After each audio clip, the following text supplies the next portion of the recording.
When you set out to write your memoir, you are going to come across a lot of challenges. There's just a lot of stuff to know, from the idea stage through the development, drafting, revision, publishing, marketing. There are a lot of things to learn, but there is one thing that will derail you so quickly that most people that struggle with this never make it to the drafting phase, and that is your outline. So today I want to talk about the options that you have for structuring your memoir, but I'm going to do more than just go through the options. I want to suggest that you take the last of these, the simplest, the easiest to fit your story into, and the most likely to bring you success. Stay tuned. You are not going to want to miss this episode. If you're ready to climb out of the Google rabbit hole and start writing your memoir in earnest, then I've got a free download for you. It's called the Memoir Method Checklist, and if you download it today, you're not only going to get all of the steps from developing to publishing to promoting your memoir, you're also going to get a free bonus video training that will walk you through the very same thought processes that we take at Page and Podium Press to develop all of our authors' themes and messages and make sure they resonate with the audience they want to reach. Download it right now and let me know what you think.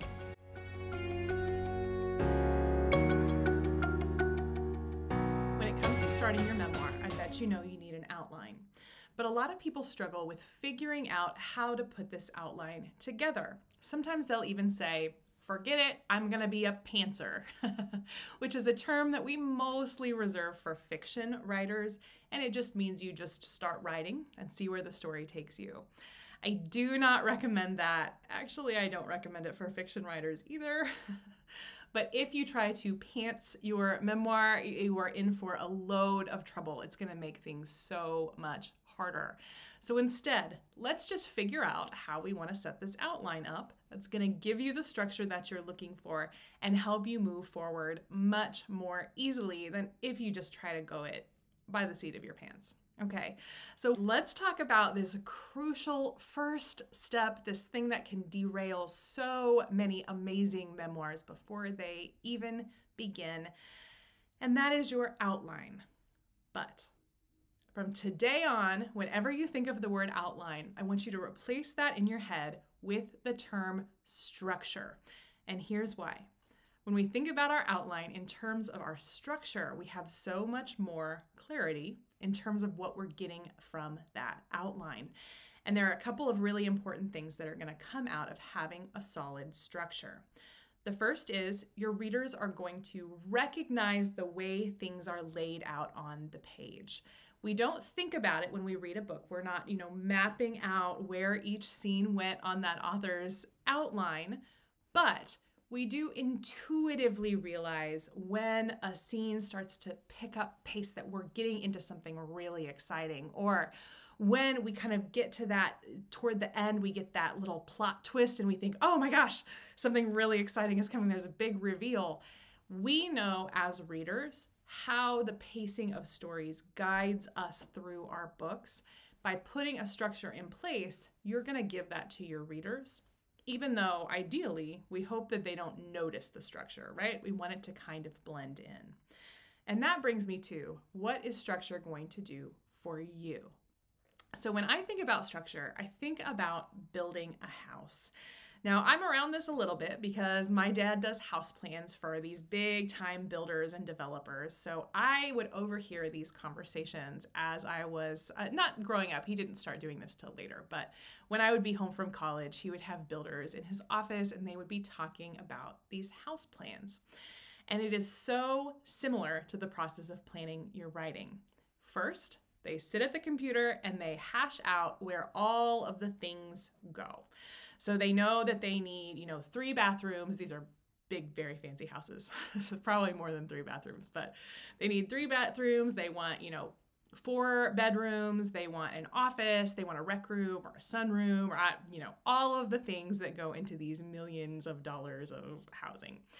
So they've got all those pieces. Well, now they've got to plug in where they go, but that is still just happening on paper. Right? They don't just go out to the building site and kind of like, oh, okay, does anybody bring the toilet? We have to plan it out on paper first. So that's the first step, is we've got all this stuff. Now, where do we plug it in? Now, once they've got the stuff that the people who are going to live in the house, those things will be brought up, are like bathrooms and bedrooms, right? Then the technical stuff's got to go in. They've got to figure out the plumbing and the electric, and that's another layer in that outline, right? We had the general sense of the layout, then we go to the very detailed part, and that gets plugged into the plan too. Now, here is where the structure really starts to work really hard for builders and for you as a writer, is that we take that plan, and this is outside of my dad's office now. We're going out to the site. Now they have to lay the foundation, right? So I'm in the Midwest. A lot of places have basements here. So they're going to put that basement in, and then they're going to start framing out the house. You've probably seen this if you've driven through new developments, right? They'll have just the 2x4s, or maybe it's not 2x4s. This is actually not my area, but they'll have the wood framing that you can really see where are all of those rooms going to be built out and what is going to go where. That is the same with your outline, right? You've put it all on paper. Now we have to have something that's going to help us actually build the story. Without a plan, we can never get to that basement and that foundation. And without an outline, we can never get to the structure that we need. But the point isn't the outline. The point is the structure. And what the structure will do is help you to move much more efficiently and much more quickly and with much less self-doubt through the actual writing process, because now you know, chapter 3, that's the bathroom. All right, we're mixing metaphors a little bit, but you see what I'm getting at. When we know what goes where, when we sit down to write, that's one less thing to worry about. When we sit down to write, now we're going to be thinking, what goes in the chapter? What are the scenes? What's the takeaway? But we've taken care of what that chapter is going to do within the larger book. And that's why I like to think about this as structure instead of outlining, because I know a lot of people will say, well, I don't outline, I just kind of sit down and just flows. I promise you that will not happen with your memoir. I wish it would. Wouldn't that be so much easier? But it won't. Memoirs are just too personal. They're too intense. We have to have that structure to lean on so we know what we're working on every day when we sit down at the computer. Okay. Now, whenever I talk to people about how they want to structure their memoir, there are 4 different types of structures that tend to come up. All of these that I'm going to talk about here have pluses and minuses. They're going to work in some cases, not others. And I have pros and cons of each of these, but spoiler alert, I have a favorite, and it is what we are trademarking within the Memoir Method group course called the Memoir Method. I'm going to save that for last because I want to talk about the ones that you may have heard about, that you may have thought were definitely the way you wanted to go. Okay, so let's start with the first one. The most general structure that we see a lot of times for any kind of a narrative, fiction or non, is just called the 3-act structure. This is exactly what it sounds like. We have 3 acts, and that's going to tell you what goes where. Now, typically, when we break out the 3-act structure, Act 1 goes from the very beginning of the book until about a quarter of the way through. Act 2 is going to go from 25% to 75%, and then Act 3 is going to go from 75% through to the end. There are specific things that happen within those acts. This depends really on whose work you're looking at. So sometimes it'll be kind of structured within, but it's usually a little bit more loosey-goosey. What we do know is that the first act is always going to be setting the scene, putting ourselves into kind of the moment everything changed. And usually that's about, at the end of the first act, we really should see you kind of going into a new world where you're really kind of unfamiliar with what you're seeing, what you're experiencing, what you're feeling. And then we go all the way through all of the complications. This is all the meat of your story, right? All the stuff that happened to you as you were learning, ups and downs, etc. Then when we get to that last act, Act 3, what we're doing is wrapping up the story. So this is heading toward that climactic moment and the resolution where you learned what you needed to learn. Now, one of the things that I hear talked about a lot in the writing community is the problem of what's called the saggy center.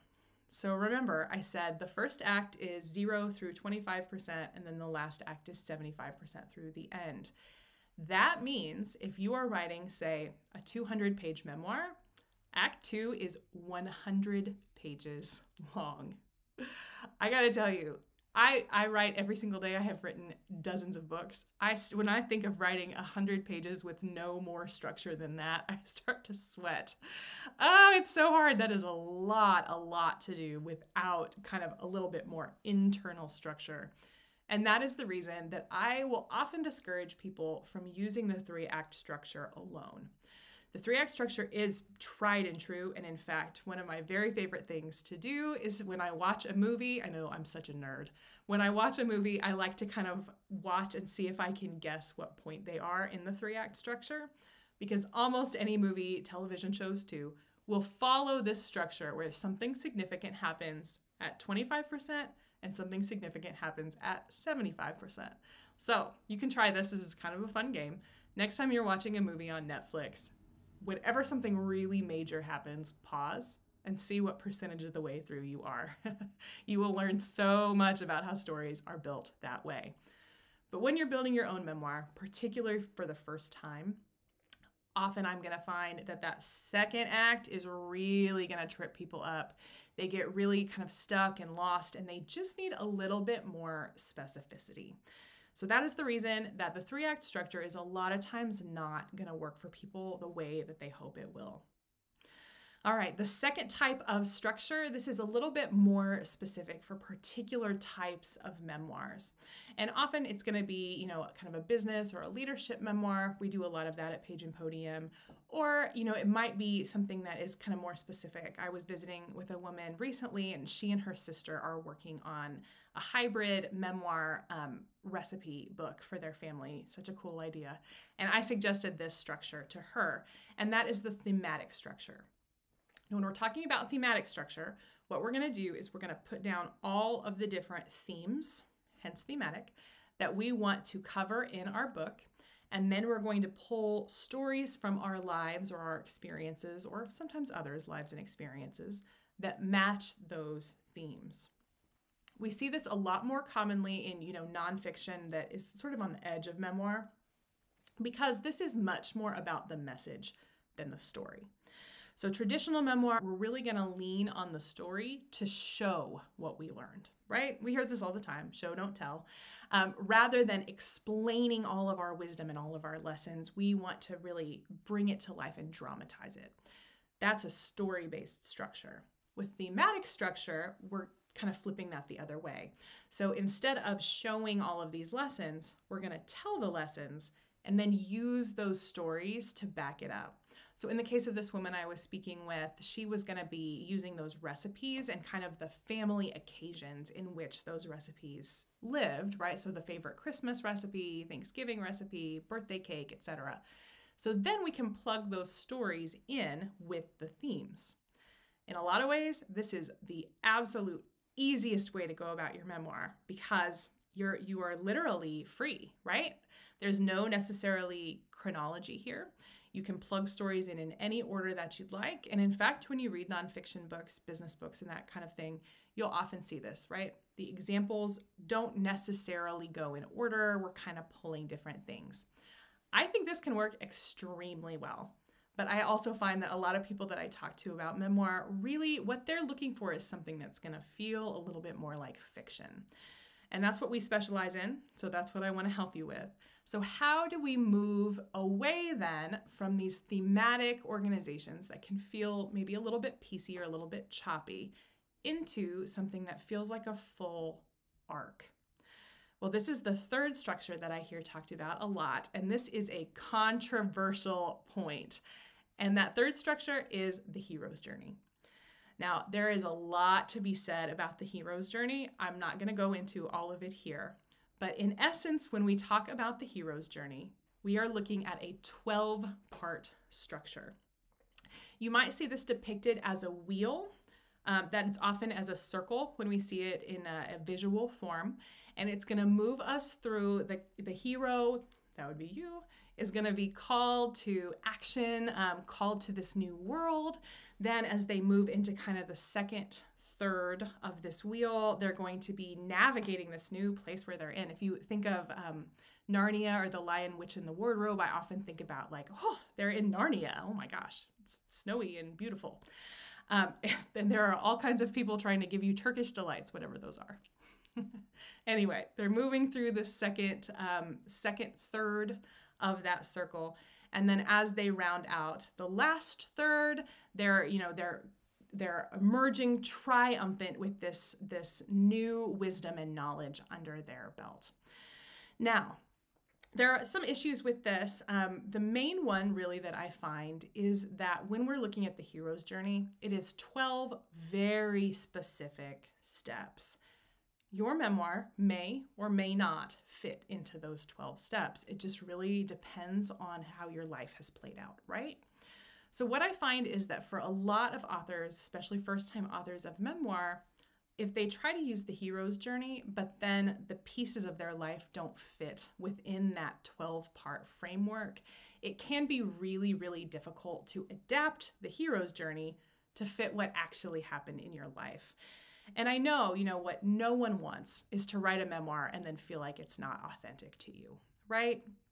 So this is highly, highly variable. I actually have a client right now, shout out to Doris, who is using the hero's journey, and it's working really, really well for her. If that's the case for you, please do not let me discourage you. The hero's journey can be a really great way to lay out your story. It's just going to depend on how you can get your life to kind of fit into those 12 pieces. Sometimes that's a little bit more trouble than it's worth. I also want to bring out a second issue that I see sometimes with the hero's journey, because it is something that I see happen with new memoirists that I just really want to make sure you've got your eye on. And that is that because the hero's journey is based on all of these origin myths from all different types of cultures, it's essentially just a conglomeration of all the different stories about where we came from all around the world. It does tend to focus on the hero, one person. And in Joseph Campbell's original, that was always a man. Now, I don't think that means you can't use it for a woman's story, but it's worth noting, right? But the issue with it being such a singular hero is that most of our memoirs are actually really relational, right? Especially when I am speaking with, women and people who want to serve other people. A lot of times, so much of our life has been built around who we're interacting with, who we're helping, who we're supporting, who's supporting us. Now, the hero's journey does have a point at which you meet a guide, and the guide is going to, walk you through all of these trials and tribulations. So you do have spot for another person. This can get hairy though, right? Because a lot of us, it wasn't just one person. We had, maybe somebody in childhood that really stood up for us, but then, they went off and did their own life, or we moved. And so then somebody else kind of came in. And so, okay, now we've got to weave somebody else in the second, third. And it just can get really difficult to do that when we've kind of got people coming in and out of our lives. Then the other piece is there really isn't a place to talk about our community and our cultural context. That's not to say that you can't do that in the hero's journey, just that it is not a built-in thing within that framework. So you're going to be just kind of fighting and adjusting the structure just a little bit. That is fine. And in fact, during that development stage, when you very first get started, you probably are going to be laying out a preliminary structure, going back in, tweaking it, changing it, adjusting it. This is certainly an adjustment that you can make. But I do want to point out, if you're using the hero's journey, but you really see your story as much more kind of about a community, about a group of people, this, society that you're within, you may struggle a little bit with the hero's journey. So heads up on that, you can do it, but just kind of be watching for how that's going to affect you. All right. And then the fourth structure that I want to go over today is what we call the Memoir Method. Now, this is the structure that is at the core, the foundation of our group program that we're going to be launching in just a couple of weeks. And I want to just talk briefly kind of about how we lay things out. So the Memoir Method is based on a quadrant system. It's a little bit more structured than that 3-act because we've got these 4 quadrants, each with bits that need to be covered within them. But it's a little bit less structured than the hero's journey, which is going to take us through these 12 very, very specific points. In the quadrants of the Memoir Method, we have space for everything from introducing all those people in your community, your society, the context that you're living in, all the way through these very adventurous, exciting pieces of your journey. And what you're doing is with each quadrant, you're setting yourself up, aiming for the break between that quadrant and the next. So you're going to first go through the opening section. In the opening section, you are going to set the groundwork for all the people that are part of your life throughout the story. This is your chance to introduce everybody that's going to come in later, whether they're going to be a part of your life now or not. If you know them and they're going to play a part later, we want to make sure we build in a scene where you can introduce each of those people. In that opening, you're also going to really lay the groundwork for the problem you're going to overcome. We're going to get a really clear picture of that as we end that first quadrant, and you're really in this dilemma of what you're going to do. We move into the second quadrant. In the second quadrant, most of us kind of don't know what we're supposed to do, right? The second quadrant is this really what I would call an inagentic period, or in other words, a period where we really don't feel like we're in control. So during the second quadrant, we know something is wrong. We have no idea what to do about it. So we are going through all the steps to try to figure out how we're going to get through this. But in most memoirs, the secret is not, somebody else. The secret is us. So as we round out that second quadrant and into the third, we are going to discover the theme of our book.